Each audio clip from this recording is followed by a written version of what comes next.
මේ සත්වයා සමහර විට ලෝකයේ සිටින වඩාත්ම ආකර්ශනීය සහ විකාර සහගත පෙනුමක් ඇති සත්වයා විය හැකියි.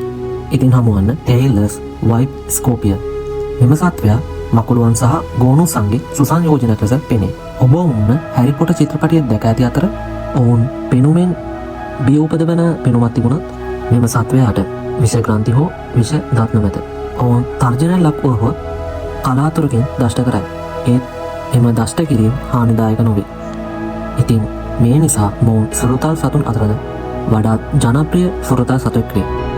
ඔවුන්ට කකුල් 8ක් ඇති නමුත් ඔවුන් භාවිතා කරන්නේ කකුල් 6ක් පමණයි. ඊතුරු කකුල් යුගලය සියුම් සංවේදන හඳුනා ගන්න ඇන්ටනා දෙකක් ලෙස ක්‍රියාත්මක කරයි. ලෝකයේ නිවර්තන සහ උපනිවර්තන කලාපවල ජීවත් වෙන මෙම සතුන් අඟල් 2 සිට 6ක් දක්වා වර්ධනය වේ. ඉතින් වයිට් ස්කෝපියන් ස්වභාවයෙන් බියකරු පෙනුමක් තිබෙන වඩාත් ආකර්ශනීය සතෙක් වේ.